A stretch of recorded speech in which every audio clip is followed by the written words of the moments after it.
Good afternoon, everyone. Good afternoon. Welcome again to another installment in our stem cell program, our webinar series that focuses on digital mental health resources for the community. My name is Dr. Azizi Seixas, and I'm Associate Professor at the University of Miami Miller School of Medicine in the Department of Psychiatry and Behavioral Sciences, and the founding director of the Media and Innovation Lab, who we have partnered with an amazing company today called Moshi Kids, where we're going to be talking about digital mental health solutions, but more so social and emotional learning in schools. I'm just so excited to be speaking with you today. It's important that we tackle one of the more and most vexing mental health issues that we have in our community, that plagues all of our community. So we'll just advance the slides, please. So one of the things that I'd love to talk to you about in terms of the University of Miami. The University of Miami is situated in Miami, Florida, for those of you who are international. And our goal and our role is to be better servants to the communities that we serve. The University of Miami is really in a position to be thought leaders in the entire South Florida, but also hemispheric leaders when it comes to digital technology, as well as how mental health is practiced. And in many ways, we try and provide precise, personalized solutions for you, our teachers, you, our parents, you, our families. And if there are any youth here, welcome. We want to provide personalized solutions, particularly personalized digital mental health solutions to you all.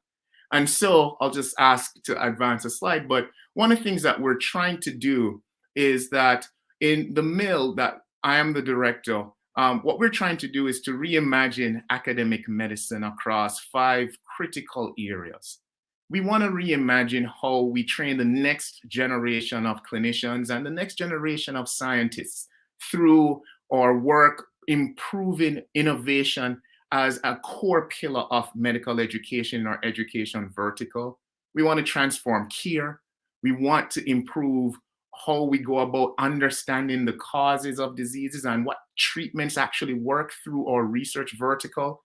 And we also want to be at the epicenter of creating new innovation and new venture opportunities in our 4th vertical. And last but not least, our service and outreach. We believe that the role as health systems, that role is very sacred. And one of the most sacrosanct responsibilities that we have is to provide sources of authority to you. And so here's what we're trying to achieve.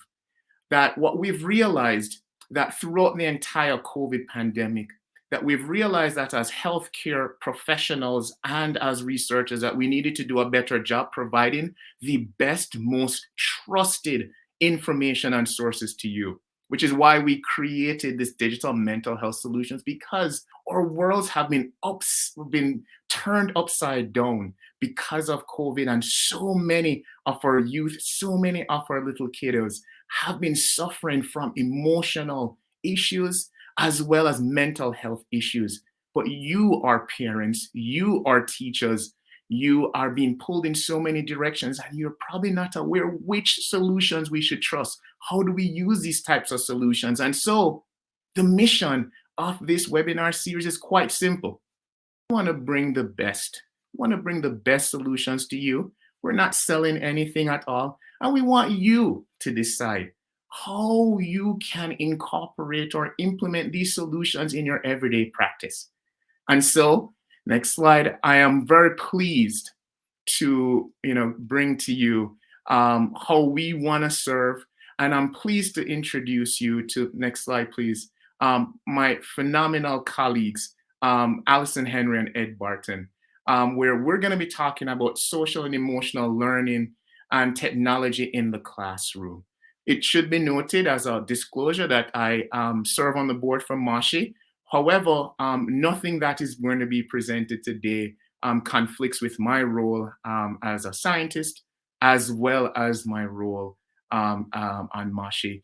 And none of these things are going to be presented by Allison and by Ed. So with that, welcome, Allison and Ed. We're so excited. I know the teachers are excited. I know parents are excited to hear the wonderful world of Moshi. Take it away, please. Thanks, Dr. Azizi. Thanks for that warm welcome. And it is truly amazing how when you put all those verticals together, it is exactly what the years of working in education has taught us all is exactly what's needed, especially for systemic change and the longevity of the care for our children beyond just classrooms and homes. So thank you for having us. All right, let's get started here. So today, Ed and I are going to talk to you about social emotional learning and technology in the classroom.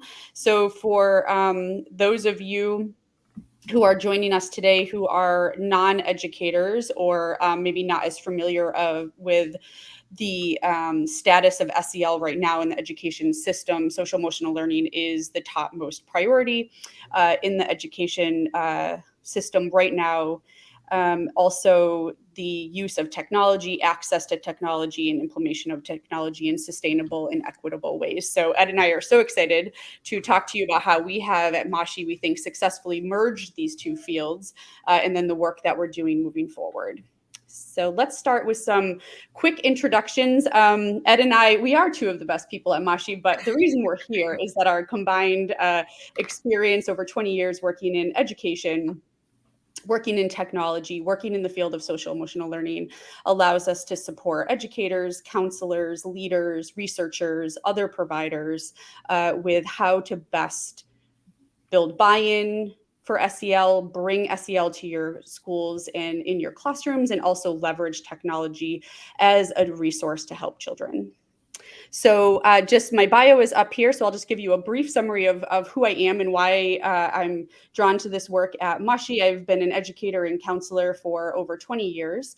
I worked for 14 years in the SEL provider space, and so I've worked with school and district leaders all over the world to help them figure out how to best use their resources to bring SEL as a priority into their schools. And so I'm excited to work with Moshi now to integrate the use of technology into the SEL space. I'll introduce myself. So I am Ed. I'm currently the Chief Operating Officer at Moshi. Background in EdTech. So I previously ran a company called Curoscope from 2016 to 2022 that did EdTech technology in the classroom in the form of augmented and virtual reality. So we sold over 100,000 products, had a lot of exposure to teachers through that role.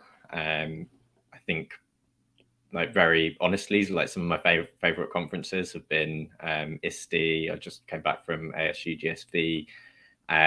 Loved ISTE in particular for interactions with teachers. And when I joined Moshi approximately 2 years ago, it really felt like there was an opportunity to use the library of content that we have to do good in the classroom, really help with something that we believe is a really core problem and a thing that we can help address. All right, now it looks like we have people from all over joining us today, from educators, instructional designers, researchers, other providers. So thank you for taking the hour out of your afternoon to join us. Ed and I did put our email addresses up here. If you have any questions following this conversation today, please reach out to either of us. We are more than happy to talk with you concerning how Moshi might be an intersection of the work that you're doing. Before we jump into the content, just a few logistics pieces. We are going to record this live, and it will be shared back out on LinkedIn and also on the Moshi YouTube channel. So if you want to share with a peer who wasn't able to make it, or you have to dip out at some point, it will be recorded for you. We're also going to be sharing a whole bunch of resources today that we will link in the chat, and also we'll follow up as well in case you're not able to download today. All right. Let's get into the content here. So what is Mashi? So Mashi is here as an SEL and technology solution to helping give your kids, whether they're your own children at home or your students in the classroom, the best emotional start in life. And so like Ed and I mentioned, we are at the intersection of social emotional learning and technology with a very heavy emphasis on emotional well-being. And emotional well-being is also where Mashi's work intersects with sleep. And that is, I know, one of the pieces that Dr. Azizi also studies is sleep. So there's a lot of connections there that we're learning about emotional well-being during the day, the connections to sleep, and then sleep connected to your emotional well-being. So this cyclical relationship. So we really are looking at this all-encompassing solution. So Mashi does connect to the 5 core SEL competencies as put forth by Castle. And so just one note about the work we do at Mashi as it relates to the 5 Castle competencies is that we work on building the developmental SEL skills that help us become competent in those areas. So when you work with a 5-year-old and you say, okay, by the end of kindergarten, you're going to have self-control and be regulated. Well, that isn't a long-term outcome. That is the result of building skills that are appropriate for your age. That is the result of the cognitive, physical, and social development merging together. So one thing to keep in mind as you're learning about Mashi or any other SEL program for that matter is we talk about these competencies, and the competencies are the end goals. Those are the things that still as adults we're working on, and we're constantly building skills, which is at the heart of what we do at Mashi is we break down these competencies into developmentally appropriate skills that we're teaching throughout the years. The other piece to Mashi is that we are very tightly aligned to literacy standards. So when you think about auditory processing, language development, vocabulary building, speaking and listening skills, all of the Mashi content is through a storytelling perspective. And so when kids are closing their eyes or focusing on a fixed point on a wall and they're really listening and really absorbing through their senses, not only social emotional learning content, but also really great literacy content. The other piece about Mashi is that we introduce these concepts in the early childhood years. So in preschool, when kids are often first entering a more standard structured education environment, they're starting off with Mashi from the very beginning. And so we're helping kids who may not have had exposure or practice to the social emotional learning skills or the cognitive, physical, and social skills needed to be successful with relationships, with academic learning, with making really great decisions. So the kind of the piece to keep in mind about Mashi, if you're working with teachers new to the field or you're working in the early childhood space, Mashi from ages 2-3 when kids are first entering is really helping with that emotional well-being from their first entry point into schooling. All right, so let's look at Mashi and how it is as an adult, your superpower, and also how it can be the superpower of our kids. And we also, before we move on, one thing to note is we dropped in the chat an overview and some tip sheets for Mashi. So check that out. It's a pretty comprehensive guide to how you can get started with Mashi in your school. So when we're thinking about how social emotional learning is embedded in the life of a classroom, you have formal lessons as part of a curriculum, and then you have Mashi as it's used throughout the day to teach and reinforce social emotional learning. So we're helping kids with emotional awareness and with emotion management, and those are in service to having healthy, positive relationships, in service to making good decisions, in service to being positive contributors to their community, to being able to have empathy for others. So everything we're doing in terms of helping kids stay calm and focused, it's in service to social and academic learning. The piece that I want to really reinforce here is being calm and focused is not an exercise in compliance. It doesn't mean quiet and still. What it means is that you're able to be regulated and focused enough so that you are gaining all of the skills and knowledge and attitudes that are going to help carry you and generalize throughout your schooling experience and beyond. So that's what we offer to kids. For adults, what we offer is something that really easily moves with children between the spaces that they're in. So kids go from school to home to after school. They're in cars commuting. They're on vacations. They're on weekends where life can be either crazy or you have lots of downtime. And so Moshi is with adults wherever their kids are. And so through the use of an app, and this is where the intersection of the technology comes in, is that technology is portable, right? We have phones, we have iPads, we have computers. You can pull it up our YouTube channel right on the TV in your living room.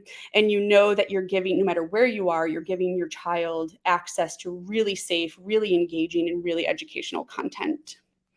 The other thing that we do for adults is that we give them tools to use during some really tricky times of the day. So for parents and teachers, this is relevant. So you have your routines, your transitions, you're building sibling relationships, peer relationships, you're working to help them understand and manage emotion. So the content in Moshi covers all of those areas, whether you're teaching a specific skill or you're using it for the actual function of a transition. It is a tool that a parent can use no matter what. And then lastly, there is a huge body of research and support around the impact of Moshi, and Ed and I will talk a bit about some of our preliminary findings in just a bit. But experts in the field have reinforced over and over and over again the importance of social emotional learning as an all day, every day embedded in your child's life. And I'm going to pause there and just see if anyone has any questions to send our way.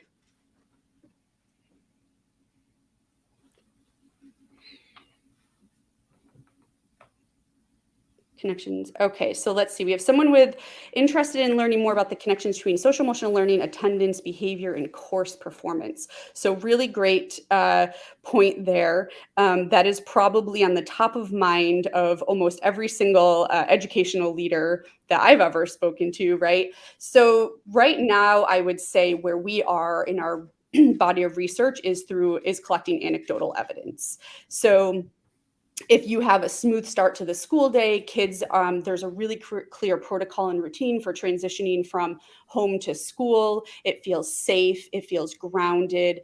You're playing music or a Moshi meditation in the background. That transition anecdotally leads to better attendance and less tardiness because school is now a really safe and predictable way to show up. Kids want to be in school. They want to have that experience. In terms of coursework, what we'll present to you in just a couple of slides is some survey data that we collected where we found that, in fact, classrooms that used Moshi, they did see an increase in engagement by students. And so anecdotally, what we know about the why is that kids are more regulated, more in charge of their minds and bodies after listening to Moshi, and so more prepared to engage in their coursework or whatever curriculum is being presented to them. Great point, Franklin. Thank you. All right, before we move on to why SEL and technology, I want to just ask you to reflect now in the chat. What does emotional well-being look like for you?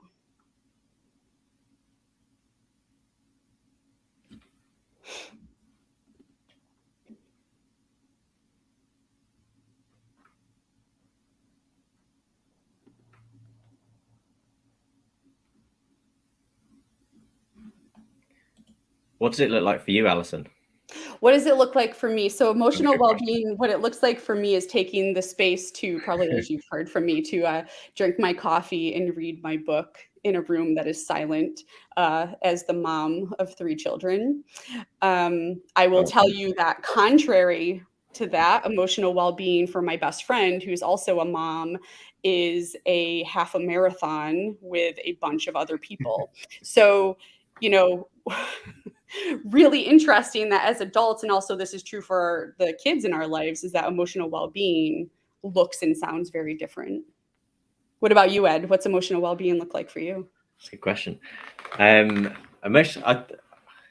Like having run companies for the last 6 years, it's definitely quite a stressful position. And I think if you get into the stress loop with running companies and don't treat it with a kind of levity, it can definitely become very, very overwhelming. So I think for me, like one really key thing that changed the game with me and my last company was taking Wednesday afternoons out to when I lived by the beach, to sit by the beach with a coffee and a notepad, and write things down.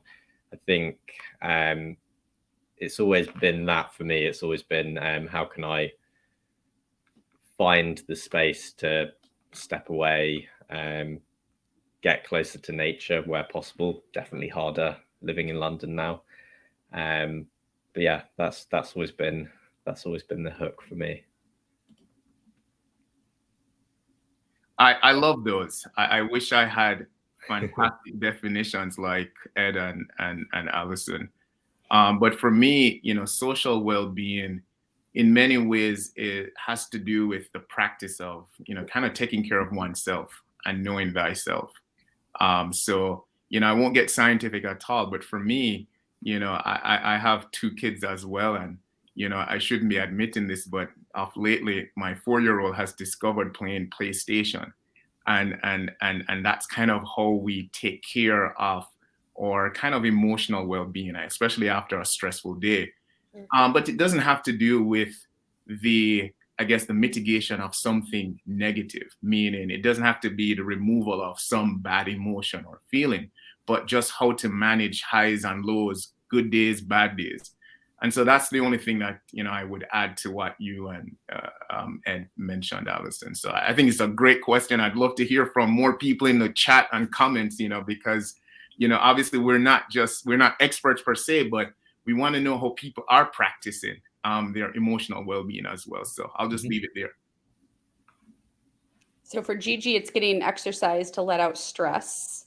Otherwise, she compounds her stress. So nice. Great. I mean, Gigi, you're really self-aware, being able to acknowledge that you even have that stress that you need to do something with. So one option is to like push it deep down inside, don't deal with it. And the other way is to really process through the stress, and whatever activity you choose will help you to the other side of it.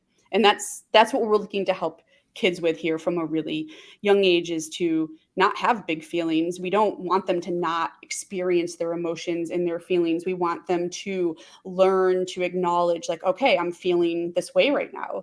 And sometimes you can process it in the moment, and sometimes you have to set it aside and say, thank you for showing up. I hear you, and I'm going to get back to you later. And so we're working with teachers and parents to help kids through that awareness and management process. I have a question for you, Allison and Sure. Ed, if that's okay. And maybe the educators out there could ask. I'm sorry, I'm going a little off script here, but I'm very in discipline in that regard. Because typically when we talk about emotional well-being, we usually focus on a given individual, let's say a student. But is there such a thing called kind of classroom or this collective emotional well-being? Because I think, for us as clinicians and researchers, we are oftentimes focused on individuals, but for teachers and educators, that you're not just looking at one child or one student, it's the entire classroom. So I'd just love to hear, how do you all, educators navigate that, and how does Moshi help with that as well? Just curious.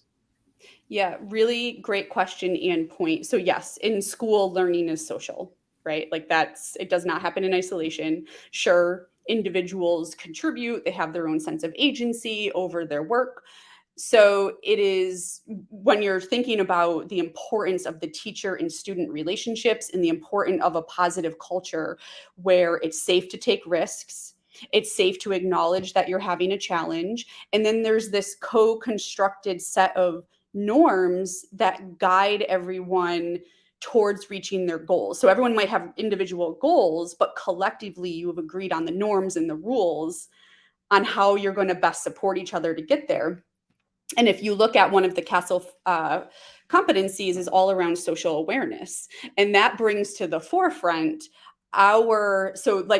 going back to what I said in the beginning, social awareness, self-awareness and self-management are in service to being a healthy and positive contributor to our community, having healthy and positive relationships, making really good decisions.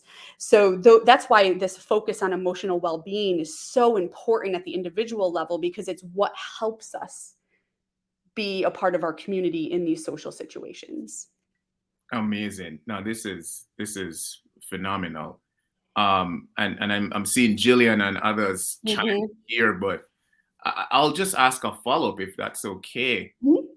How have educators and even parents these past 2 years with COVID, how do you assess that? How do you manage that, the emotional well-being? Because in many ways you use behaviors, particularly for kids or child's behavior, as the barometer of determining how are they adjusting. And I'm just curious, I'd love to hear how are folks doing that? Because I'm sure so many parents are anxiously awaiting.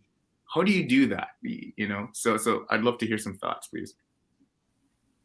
Yep. We have a lot of really great comments and chats coming in too. And so to your point, to this point, engagement, right? So if you think about emotional well-being and you think about social emotional learning, we have our emotions, our thoughts, and our behaviors. So our emotions impact our thoughts, and our emotions and thoughts impact our behaviors. And so if you are, say, as parents and educators during the pandemic, and I can say this as an educator and a parent, if you're simply just addressing the behavior, you're not addressing the entire situation. Mm-hmm. So the behavior is only ever the tip of what actually is going on. And during the pandemic, our lives were thrown up in the air in a complete upheaval. Our social situations changed, our family dynamics, our finances, our ability to be around people who we relied on as our support systems. And so you saw behaviors, right? Really what those behaviors were telling us was, I feel isolated, I feel lonely, I feel sad, I feel really angry, I feel frustrated. So there's these emotions, and naming them, letting them come to the surface, letting them have a space, and then what thoughts do you have around these?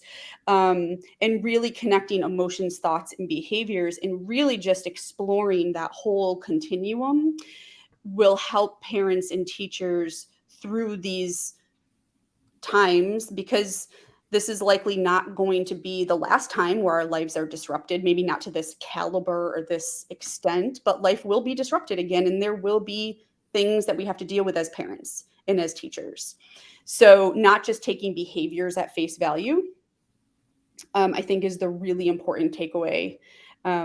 Others kind of in the comment, what would you say really helped during pandemic times, helping our children with emotional well-being? I'll pose that back out to the group.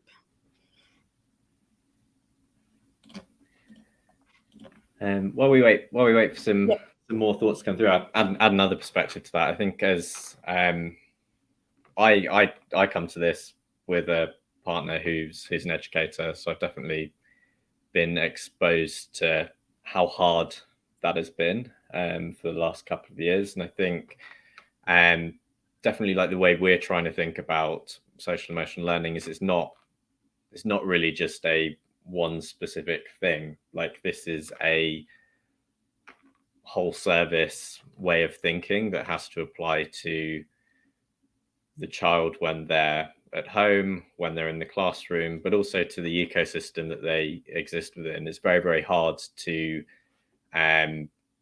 really improve and address things on a one-to-one level if the educators aren't looked after, if the school system isn't well supported. And I think that's a big part of this for me. It's actually making sure that we are creating something that is beneficial to teachers, easy to integrate, and something that is genuinely helpful across the whole stack, whether you're a teacher, a child, or a parent.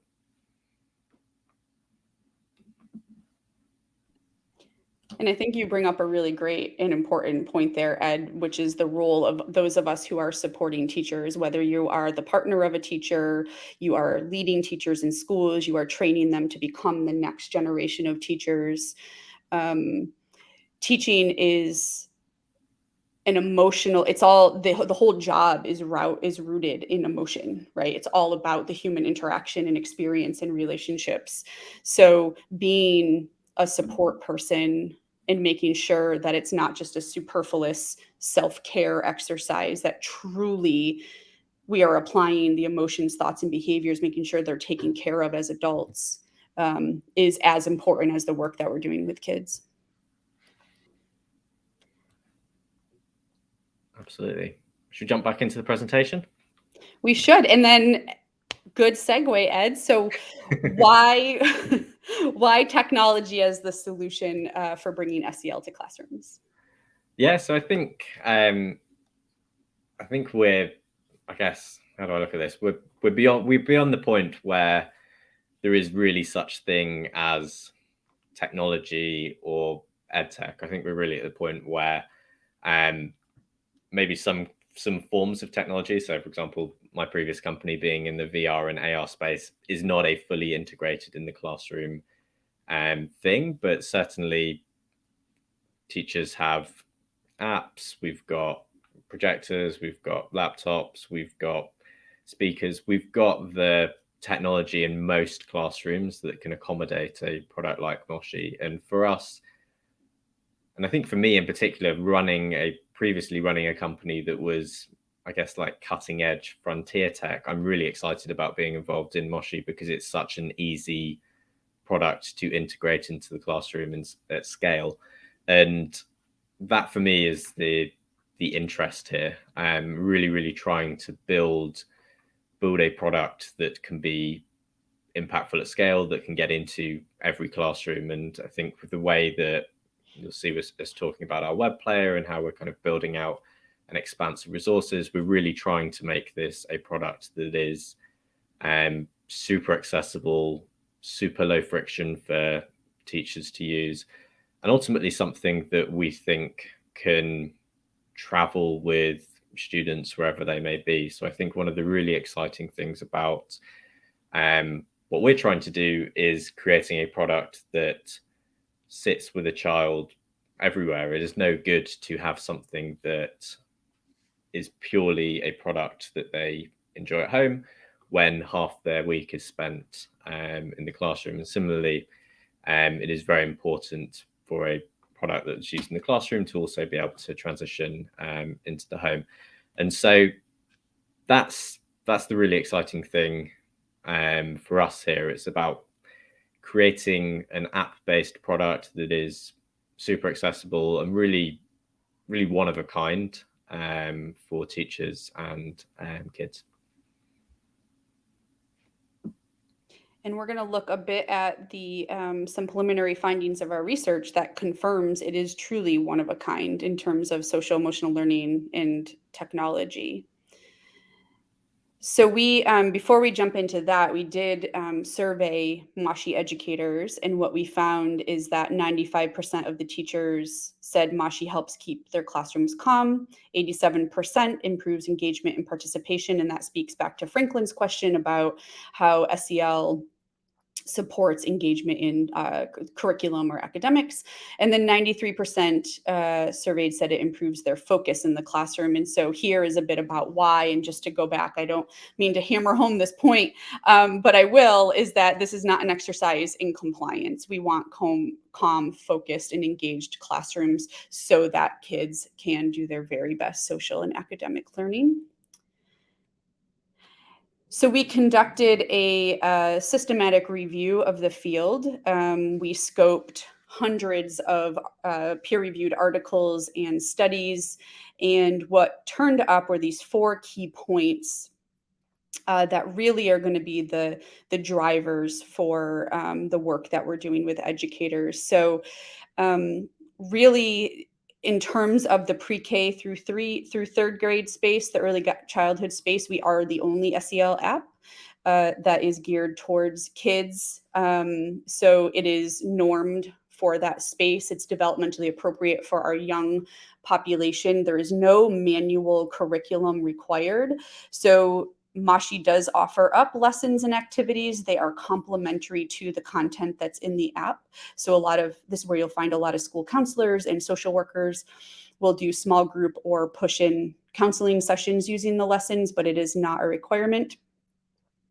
And there's also not a lot of research on SEL app used in the classroom. So we know that there's literacy and math apps used across the board, but SEL, there's a pretty big gap there. And also in terms of teacher training, it really is a pick up and go type app.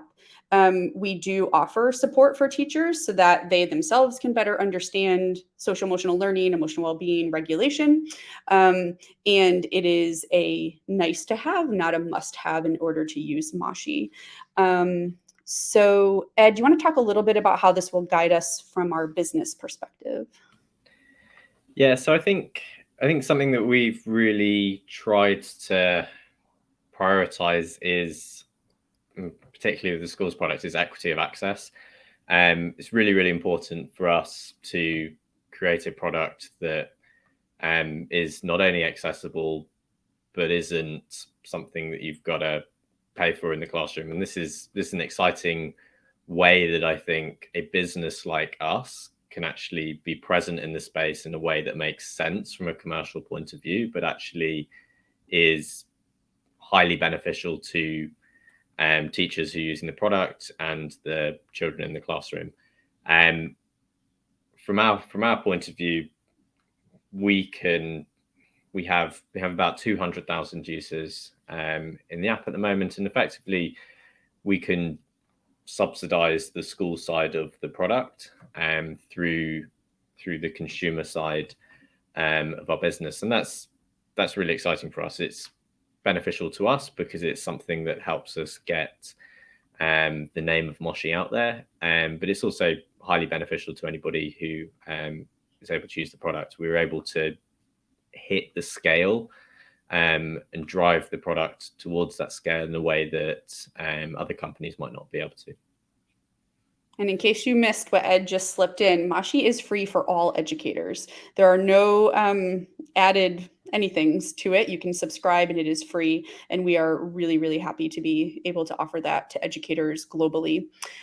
So we have a question in from Jillian. So how does Moshi extend away from technology? Do we incorporate things to do that are not in the application? Yes. So we have kid activities where we offer conversation guides so that a teacher has some structure for a conversation with kids around the concepts being taught in the content. We also have interactive kid activities. So these range from mazes where kids are practicing making decisions to cutting, kind of working on some more fine visual motor skills and taking away a favorite Moshi character that does something that exemplifies something that's in the app. In the content, and we also have in the lesson plans a lot of really great ideas for extension activities that can go beyond the teaching that happens in the app.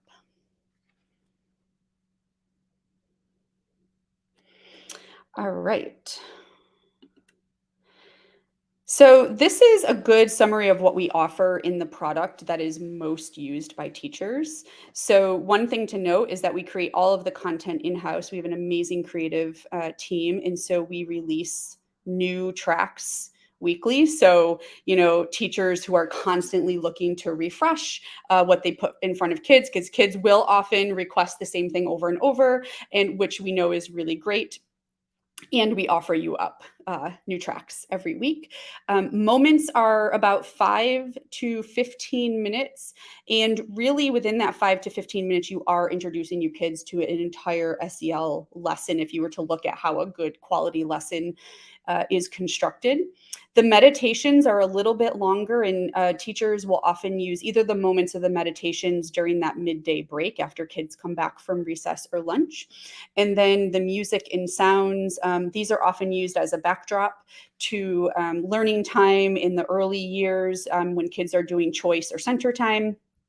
Also, there's one teacher in France who I've been working with, and her kids only speak French. So music and sounds are the access point into the app. And she's done some amazing things with the sounds. And so the kids will listen to, beatings of a drum or a rainforest, and then they will do their ELA lesson around describing what they heard. Where were you? What were you doing? What else existed? What did you see? So that's that really nice connection piece to the literacy standards. I was working with a second grade teacher in Chicago, and she set a personal goal around these moments. So, how to be more mindful and practice her own emotional well-being. And then she found Moshi as a way to help her kids with this own goal that she set as a personal goal. So, every day after lunch and recess, she and her students participate in a Moshi moment. And she described it, it's this 5 to 15 minute time of the day where she also gets to focus on her mind and body, and it allows her to sit with a different student every day to give them that personal one-on-one connection. So it serves so many different purposes in the classroom. What we're going to do in the chat is put some examples of how Moshi is used in the classroom using these moments, meditations, sounds, and musics. We have people from all over the world, all different age ranges using Moshi. So check out their user stories in the chat. All right. So this is, kind of if you're thinking about improving focus, right? We talked about that starting the day and how important that time of day is for giving kids a really successful start to their academic day. And we have I put some examples here of music and also some more concise, structured meditations to start the day that really help kids be aware of their mind and body. You slowly wake up your mind, you wake up your fingers and your toes, and you do breathing, and you're really setting this kind of sense of optimism and positive affirmation for the learning day ahead. Lots of teachers use Moshi during these transitions and routines, and the same goes for the home. So parents that we talk to use these really short Moshi moments, say after school when there's that kind of pre-dinner time. I don't even know what to call that time of day between school and dinner, but it's the time of day where most things can go wrong in your house if there's not a sense of structure. So these moments and meditations fill a really important gap there and give our kids and our families that sense of well-being during a time of day that can be really tricky. And then teachers are also using Moshi for direct SEL instruction. Like I said, those Moshi moments are really nice, concise SEL lessons within themselves. So we touch from nervousness, tantrums, doing body scanning, grounding techniques, visualization, breathing. So not only are we giving them the opportunity in that moment to center, we're also giving them strategies to take away beyond that moment. So speaking of transitions, before we transition into getting into kind of the meat of Moshi and giving you a product demo, we're going to pause here and we're going to do a minute of Moshi breathing together. And I encourage you to really focus on your mind and your body and what the Moshi breathing does for you during that moment. Welcome to Moshi Breathing with Pipsy. Breathe in and out. In and then out.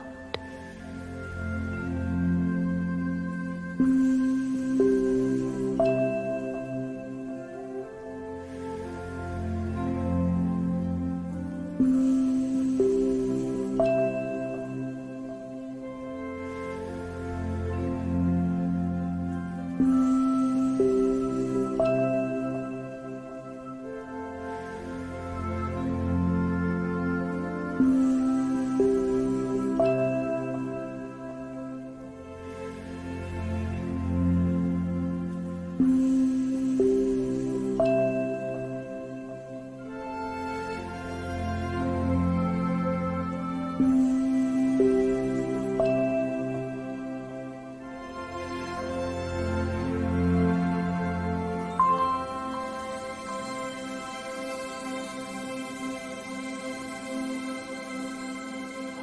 done.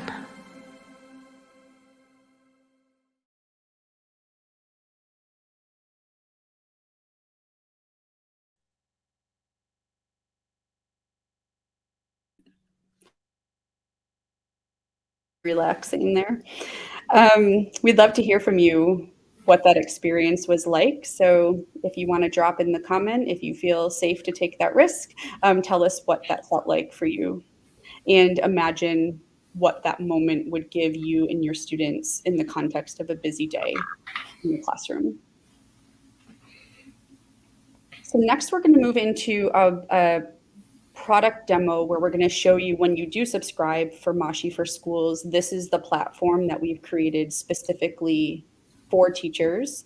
Going back to what Ed was saying about the technology piece is that we have made this as seamless and frictionless as possible for educators so that they can access the content on demand. They can easily stream it into their classrooms. Imagine Pipsy floating up and down on these bubbles on your screen, on your whiteboard, and how centering that can be for your students. Ed, do you want to kick us off with kind of a preview and why this for teachers? Yeah, so web play is very, very important for us. So I think this is definitely something I learned from my previous company. Like we, as a company, like we have to create something that's as accessible to teachers as possible. We want this to be accessible whether you're on a Windows machine, whether you're on an iPad, or whether you've got Chromebooks in the classroom. And so web play is very much part of this. And so as we progress this product, we're going to be implementing playlists, and they should be out next week. And this is really a library through which you can choose any of the tracks in our app. So we've got over 400 pieces of content, and sort them by category, and you'll be able to search them, and by length, specific age group, building all this into the product so that it can be as quick as possible for a teacher to get from those kind of tough transition moments to actually the content in the app, and to generate the effect that you want to in the classroom.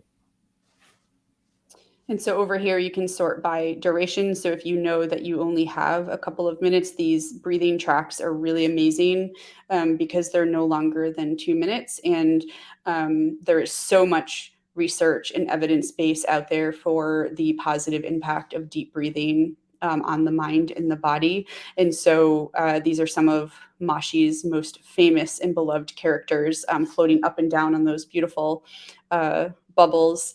And so kind of you get for 2 minutes, you get the benefit of deep breathing for students. So I showed you a little bit as Ed was talking that you can sort by the type of content that we offer up here. And I'm just going to go to moments, which are our most popular school based because they're the shortest tracks. And then if you are focusing on a specific theme, especially in the early childhood grades, a lot of planning is done around thematic units. So we've broken the content up according to thematic unit.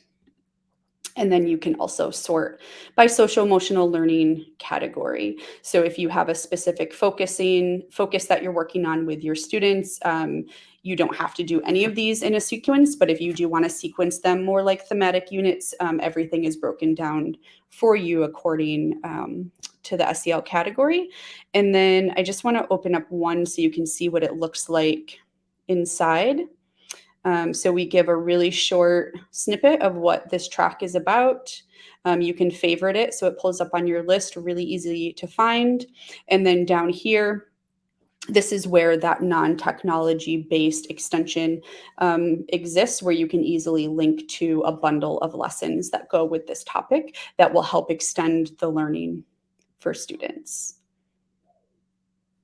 So that's a quick preview. Teachers do get access when they subscribe to this web player, and they also get access. They can use their login for the app. Oop, I'm having trouble loading here. I think we can actually just go back to the PowerPoint.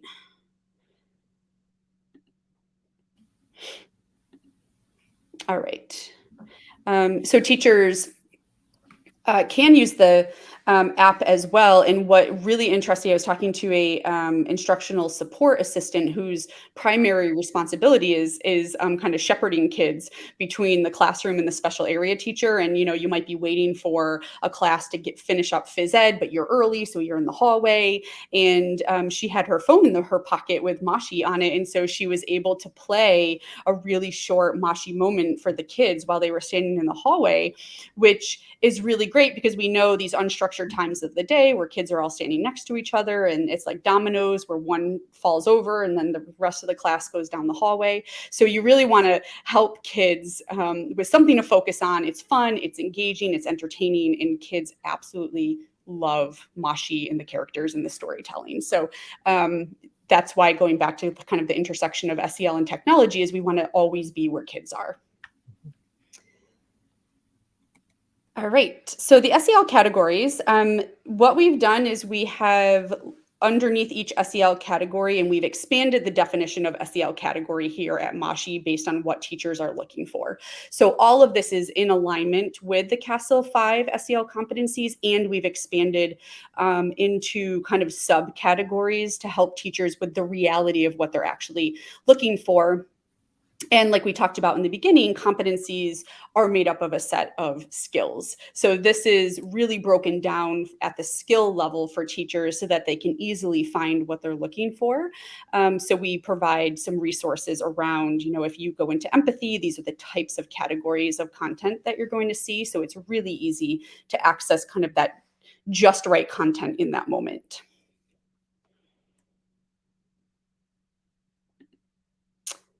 All right, so we are at the end of our formal presentation.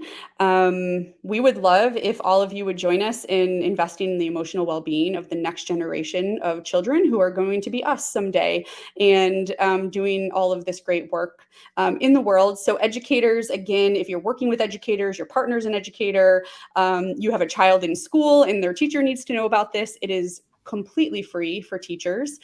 They get that web player we just showed you, the app, and all of the extension activities. Parents, we have an amazing Generation Moshi group in Facebook, really active, really fun bunch who toil around with different topics and issues and funny scenarios that might come up in the home. And we also offer a 7-day free trial. So if you want to give it a shot before you invest in the full app, that's a really great way to do that. And we also have a YouTube channel where there's lots of free access to content. So if you know a family where adding a subscription to their family budget is not possible, definitely check out our YouTube channel because that might be really helpful for their home. All right. I think, so any final questions, please throw them our way. And like I said, Ed and I are definitely available via email following this conversation. And then I'm going to toss it back to Dr. Azizi. Sure. So before I close, I will be the mouthpiece of the community. I have so many questions, and Allison and Ed, this is just amazing. And one of the things that I loved, which really hits home to the mission behind us at the Media and Innovation Lab at the University of Miami doing this, is because oftentimes we throw these solutions around and we expect that teachers, educators, guidance counselors, and families know how to use it. So I really like the fact that you were able to demo this.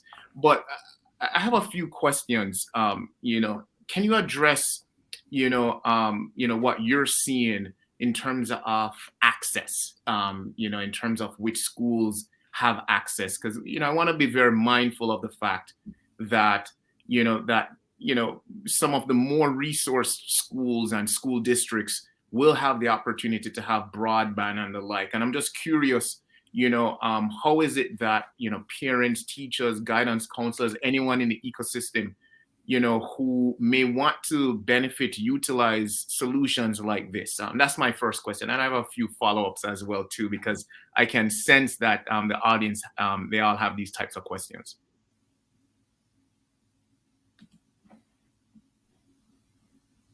Ed or Allison, who wants to I'll leave that to you, Allison. like that? Yes. Okay, so in terms of access, right? So there's a couple of different ways that we address equity around access. One is that for teachers, it's free. So we know that a child spends a lot of time in school, and so we are able to distribute this to teachers at no cost, who are able to then distribute this to the students in their classroom. So that's a starting place. We also have the Moshi YouTube channel, which can be accessed from any device. You can stream it on your television.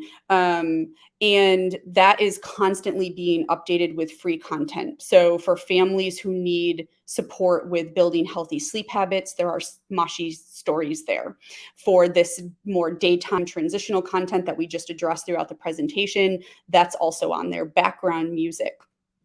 So for families who need something, and YouTube is the #1 social media platform in the world. I don't know, maybe TikTok is, but I think YouTube is. That's okay. Not my area of expertise. However, all kids know YouTube. So or educators, YouTube is. That's like so we live there. We live on YouTube. Yes. We're constantly adding. It's really easy to access. It is 100% friendly for families and children. So if you allow your kids onto our YouTube channel, they are going to get content that is just for them. We also have free content in the app. I think, Ed, I'm going to look to you for the exact number, but I think we have around 30-ish free pieces of content.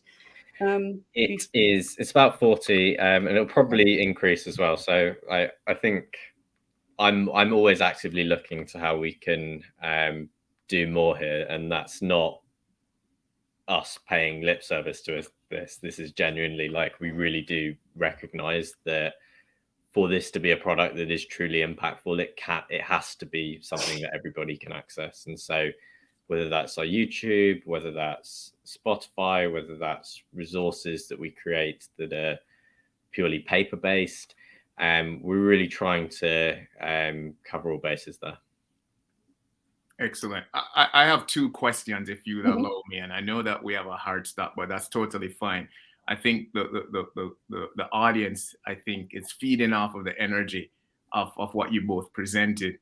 But one of the things that we're trying to do at the University of Miami, and I know you and others have been doing this, and previously we had Neil in our previous installation. And one of the things that we're thinking about is that when we're talking about mental health care and services, whether it be in person or kind of telemedicine, or in this case, it's kind of direct to consumer in some ways, that we can't just focus on the individual. And that has really, particularly, over the last 2 years, there has been this focused effort focusing on family health tech companies. And I would love to hear from you, because I use Mashi, but I think I am biased. How can families use such a solution? Because typically it's oftentimes seen as a kids app, but I know that the family can benefit from it as a unit. Can you just share a little bit more for the kind of ubiquitous use of Mashi, and in what areas, please? Mm-hmm. So I would say, going back to in the home context, really similar to the education space, you have to prepare and move kids through routines and transitions. And your goal is always for them to go smoothly, right? You want them to go well. So you have waking up in the morning. One person's behavior can disrupt the entire routine of a morning, right? So we have really nice family-based content that you can wake up, you're all milling about, getting dressed, brushing teeth, and you put on, Rise and Shine with Chirpy. And it really helps you focus your mind on what you're hearing. The music and the story are so calming, and it helps you through just that 6-minute transition, right? So that is, if you were to say, like, the well-being of my family relies on these transitions and not having them be disrupted by these behaviors.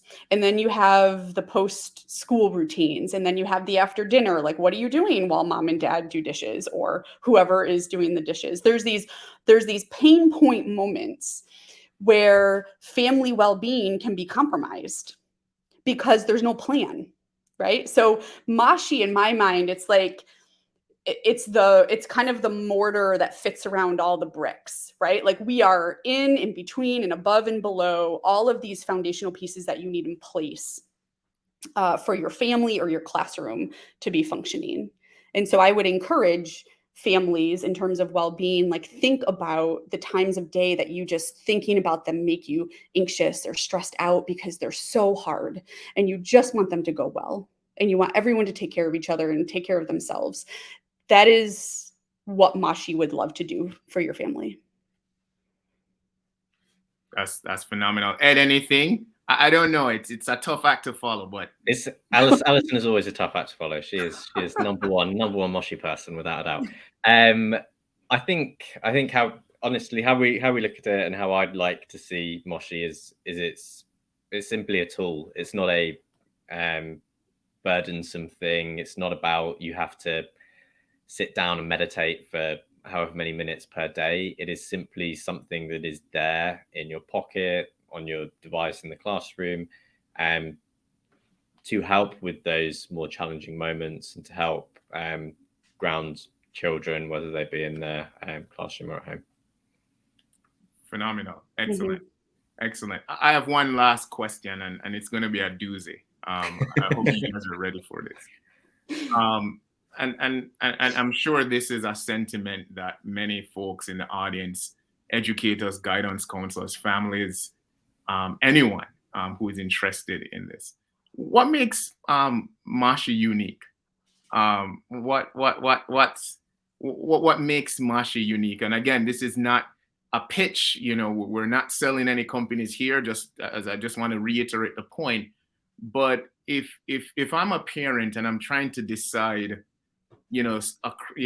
amongst different, solutions out there, what makes it unique? And the uniqueness could have to do with the age, specification in terms of which age groups Mashi seems to work best with, or just in terms of the science behind it as well, in terms of how, I believe the company uses, kind of audio engineering to lace different, colors of sound to really induce physiological reactions. I'm just curious how what makes Mashi unique?